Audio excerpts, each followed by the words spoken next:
Aqui, a classe trabalhadora tem voz. No ar, Jornal da CUT. Olá, Brasil. Hoje é quarta-feira, 18 de agosto de 2021. O Jornal da CUT está no ar. Eu sou o André Acarini.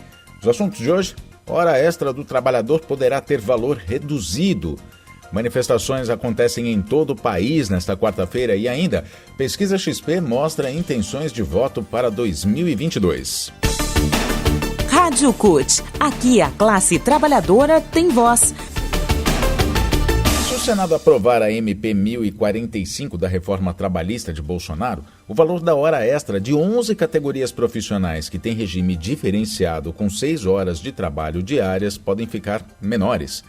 O texto aprovado na Câmara diz que categorias com jornadas especiais menores que 8 horas, como é o caso dos bancários, podem ter a jornada estendida para 8 horas, mediante um acordo individual ou acordo coletivo, fixando em 20% o adicional pelas horas extras que passam a compor a jornada normal de trabalho, a 7ª e a 8ª horas. Então, a legislação hoje determina que a hora extra seja paga com adicional de 50% de segunda a sábado e 100% nos domingos e feriados. Com essa MP, ela passa a ser paga somente com 20% do valor, ou seja, vai ter um valor reduzido. Além dos bancários, a redução das horas extras pode atingir também aeroviários, aeronautas, advogados, dentistas, engenheiros, nós jornalistas, médicos, músicos, secretários e secretárias e telefonistas, como operadores de telemarketing, por exemplo.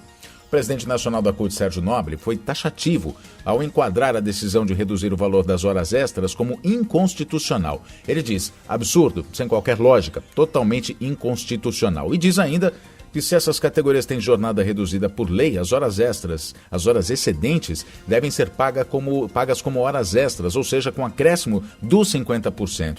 Na prática, a medida então reduz salário porque a hora suplementar fica mais barata do que a hora extra. Isso não pode jamais ocorrer por acordo individual, ele ressalta. A hora extra, de 50%, é garantida na Constituição Federal, no artigo 7º, inciso 16º. Mobilização. Esta quarta-feira, 18 de agosto, é o dia que marca a greve dos servidores públicos contra a reforma administrativa, que, se aprovada, vai destruir os serviços públicos. Mas é também uma data em que se destacam outras pautas, como a luta pela sobrevivência de brasileiros e brasileiras maltratados pelo governo de Jair Bolsonaro. A mobilização faz parte da onda crescente de protestos populares que vem tomando as ruas desde o mês de maio deste ano. A convocação para essa quarta-feira é feita pelo presidente da CUT, Sérgio Nobre. Companheiros e companheiras, o momento é muito grave.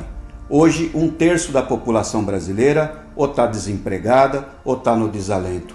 Bolsonaro, nesse momento, ataca os direitos da classe trabalhadora.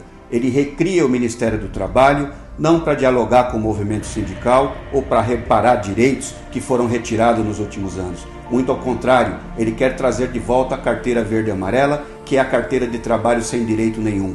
E trabalho sem direito tem nome, é escravidão.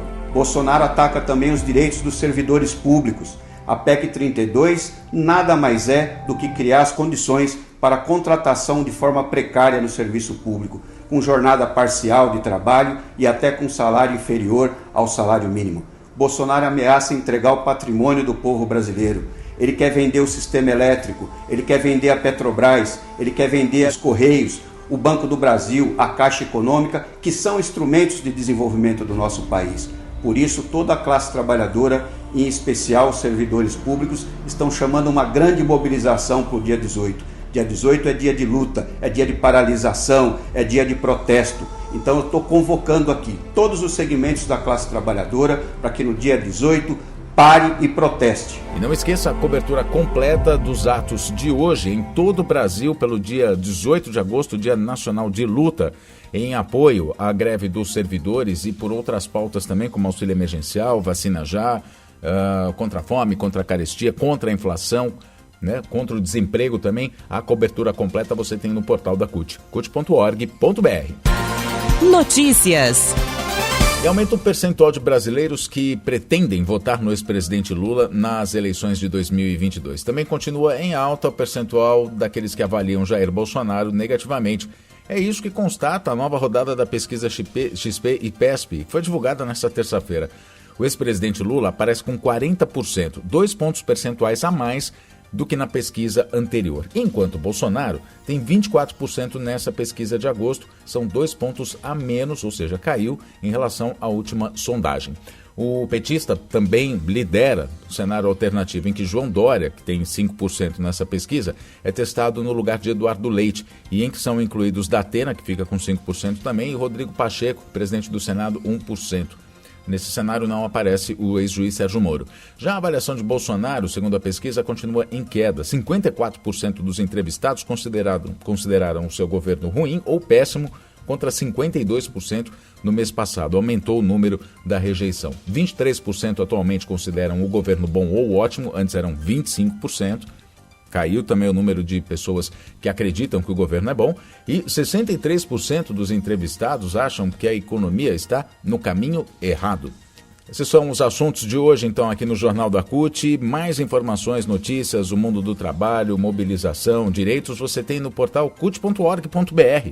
Acompanhe também, siga também a CUT nas redes sociais, Facebook, Twitter e Instagram, CUT Brasil. Muito obrigado pela sua companhia. Falamos na próxima edição. Até lá.